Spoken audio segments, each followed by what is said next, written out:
नमस्कार भक्तों, जय माता दी। बागेश्वर वाले बाबा का यह कहना है कि जाओ गंगा स्नान कर लो महाकुंभ में, नहीं तो बाद में लुटिया में तो जाओगे। तो लुटिया में भक्तों जाना तो है ही, ये तो सबको पता है कि आखिरी में हमें हमारी अस्थियां को विसर्जित वहीं पे किया जाता है, लुटिया में ही।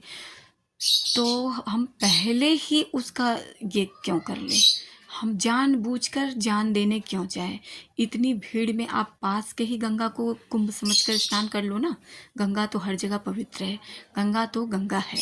तो और कितनी के को देख लीजिए, वो गए हैं, इनका कहना है बागेश्वर वाले बाबा का कि मोक्ष प्राप्ति हो गई।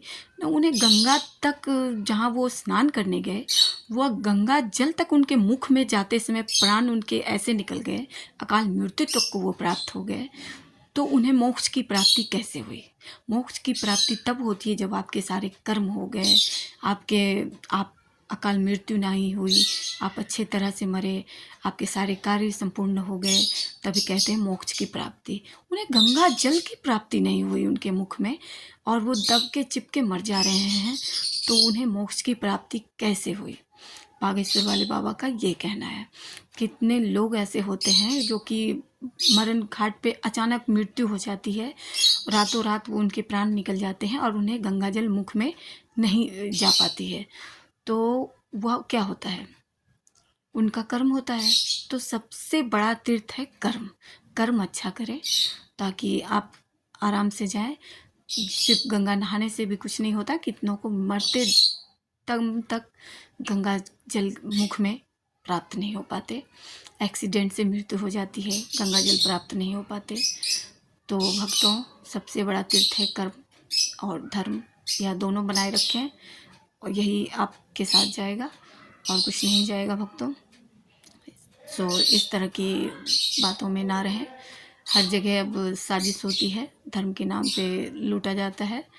बड़े कोई लोग चले गए तो उनके साथ सब कुछ अच्छा होगा, और छोटे वर्ग के लोगों को कोई भी कुछ ज़्यादा ध्यान भी नहीं देता और उन्हें बहुत ही भीड़ का सामना करना पड़ जाता है। तो मेरा तो यही कहना है, आप लोगों से निवेदन है कि सब कुछ भक्ति है, वही है जहाँ भक्ति का नाम है शांति।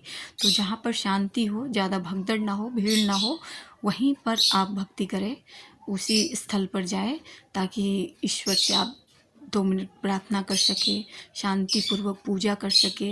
वही पूजा है, ना कि भगदड़ में कि भीड़ है तो क्या हुआ, हम चले जाएंगे, इस तरह की बिल्कुल भी ना करें। आगे पीछे सोचे। धर्म हमें यह सिखलाता है कि हमें पूजा करना है, ना कि मारपीट करना, ना कि भगदड़ मचाना, ना कि इतनी भीड़ में जाएंगे तभी आपकी पूजा स्वीकार होगी। एकांत में भी आपकी पूजा स्वीकार होती है। आप पास के गंगा में भी स्नान कर लेंगे तो भी आपको गंगा स्नान ही कहलाता है।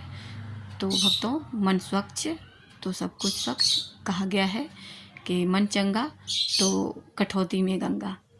तो ऐसा बड़ों ने कह दिया है, तो इसी प्रमाण को हम लोग भी देते हैं, इनकी व्याख्या को दोहराते हैं, इनकी बातों को दोहराते हैं। तो पता चलता है कि जो उन्होंने कह दिया है वह बिल्कुल ही सही है। मानो तो देव, ना मानो तो पत्थर। तो चारों तीर्थ धाम सब कुछ घर में ही मिल जाते हैं, अगर आप सच्ची लगन भावना से करते हो तो भक्तों। अब गंगा बहुत बड़ा तीर्थ है, तो जाएं, स्नान करें। ज़रूरी नहीं है, आप बाद में भी प्रयागराज जा कर के स्नान कर सकते हैं महाकुंभ के बाद, और अच्छी तरह से अपनी कामना कर सकते हैं, सब कुछ पूजा सफल कर सकते हैं। तो उस भीड़ से बस बचे, भगदड़ से बचे।